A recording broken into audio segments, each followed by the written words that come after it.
And twice in 1 week, Customs and Border Protection agents in Arizona seized rainbow-colored fentanyl pills. On Wednesday, they found more than 15,000 pills strapped to a person's leg.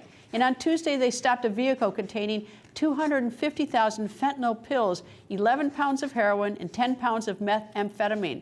Authorities are warning the candy lookalikes could be the start of a new trend targeting children. Florida Congressman Byron Donalds joins me. Good evening, sir. Good evening. Good to be with you. Nice to have you. Boy, I'll tell you, that's about as low as can be, as if you're designing fentanyl drugs to look like candy and give to kids. It's like when ISIS used to put IEDs in toys and leave them in the streets of Mosul. Listen, this is a tragedy. It is destructive, but it goes to show you, number one, what the drug cartels will do to earn money in the United States by trafficking their narcotics in our streets, in our communities, and in our cities. But the second thing it shows is the terrible border policy of Joe Biden and Senate Democrats who refuse to lift a finger to secure our nation. Take a guy like Mark Kelly in Arizona. What has he done for the citizens of Arizona to protect their streets from fentanyl running all over Phoenix, running all over Tucson? It's outrageous, but you have Democrat members of Congress and Joe Biden who are silent because they would prefer to have open borders. And then the byproduct of open borders is fentanyl running roughshod all across America.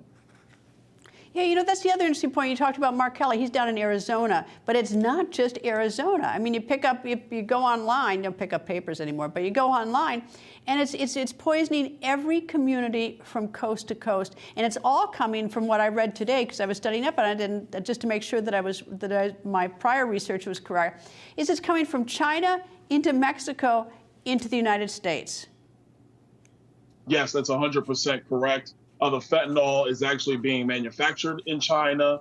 The pills are being actually pressed in Mexico. There are drug labs in Mexico that are hard pressing these pills. And when you have a border policy, which is basically no border policy, it is easy for the drug cartel to traffic it into the United States. Fentanyl trafficking is up more than 1,000% since Joe Biden took office. And like I said before, you have Senate Democrats who will not say a word. They will not lift a finger, even though in every one of their states, fentanyl is the #1 cause of death for Americans between the ages of 18 and 45. Why? I mean, I would say, you know, why don't they want to stop this at the? I mean, I assume they want to stop at the border, but why aren't they doing something to stop it at the border? Because Republican, Democrat, I don't think anyone wants this country poisoned by fentanyl. You know, but I mean, why is there no, like, you know, why aren't people in the Senate and the House screaming about this 24/7 because it's killing so many people?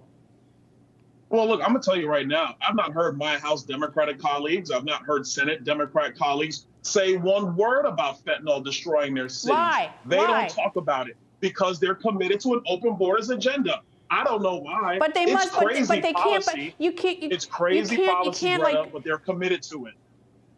I mean, they've got to see the deaths by fentanyl. I mean, in every single community. So, you know, it's beyond me why you can't turn your back on that one.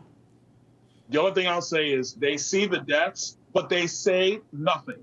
So if you see the deaths happening, which we all see, but you say nothing, then you are complicit in it because you do not want to change the terrible policy of Joe Biden and, frankly, of the Democrat Party. So for voters all across the country, please understand, while the radical left is talking about all kind of silliness, you have members of the Democrat Party elected in both chambers who refuse to lift a finger to secure the nation's border. This is not about people trying to get a better life in America. This is about securing the people in America from being killed by narcotics from the drug cartels. That's what this is about. All right, there was a Washington Post reporter on our show recently, Sari Horowitz, who wrote a book called American Cartel, which talks about the production here in the United States and the overprescribing of opioids. I take it that that's also within sort of your sights as a problem, as a crisis.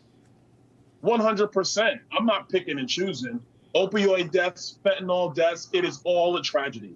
What I am saying is that from a political perspective, we have one party in America who doesn't bat an eye, they do not lift a finger, and they do not care. Because if they cared, trust me, they will be talking about it ad nauseum. Let me put it this way.